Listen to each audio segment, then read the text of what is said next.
कभी उतार कभी चढ़ाव आते हैं, कभी उतार कभी चढ़ाव आते हैं, इस सफर में कई पड़ाव आते हैं। और इस लाइन का मतलब क्या है भाई, जब हम पढ़ाई करते हैं तो हमें कुछ टॉपिक जो है वो काफी इजी लगते हैं, काफी सरल लगते हैं, और काफी कुछ टॉपिक ऐसे होते हैं जो बहुत टफ लगते हैं, अपन को समझ में नहीं आते हैं ना। तो मतलब ये अपना जो पढ़ाई है ये एक तरह का एक सफर है।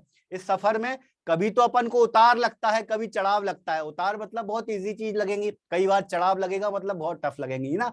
तो कभी उतार कभी चढ़ाव आते हैं, इस सफर में कई पड़ाव आते हैं।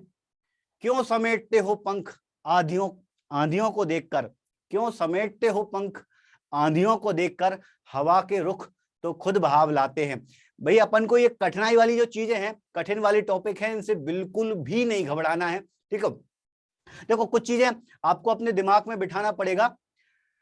थ्योरी को मैं 3 पार्ट में डिवाइड करता हूं। जो एग्जाम में जो क्वेश्चन आते हैं उस हिसाब से अगर अपन डिवाइड करें तो एग्जाम में जो क्वेश्चन आते हैं उस हिसाब से अपन थ्योरी को 3 पार्ट में डिवाइड कर सकते हैं।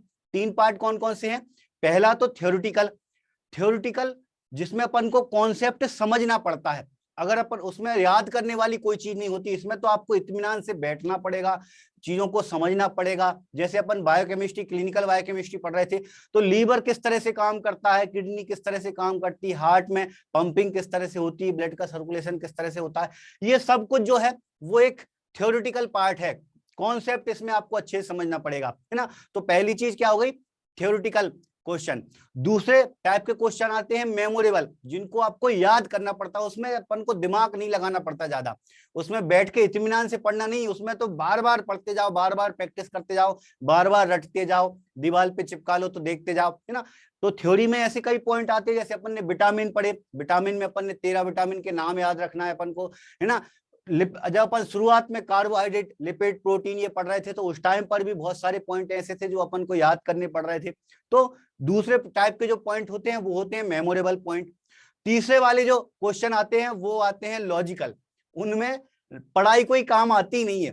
पढ़ाई में अक्सर देखा है लॉजिकल क्वेश्चन में क्या होता है, लॉजिकल क्वेश्चन में आपके सामने जो क्वेश्चन रहेगा उस क्वेश्चन से आपको बस दिमाग लगाना है, दिमाग लगाकर आपने अच्छे से इत्मीनान से सोच लिया तो उसका आंसर बन जाएगा, अदरवाइज आपसे उसका आंसर नहीं बनेगा। उसमें ऐसा देखा गया है कि जिनका प्रैक्टिकल पार्ट अच्छा होता है, जिन्होंने प्रैक्टिस अच्छी की होती है, जो अच्छे लंबे टाइम से जॉब कर रहे हैं, तो उनसे लॉजिकल क्वेश्चन अच्छे बन जाते हैं।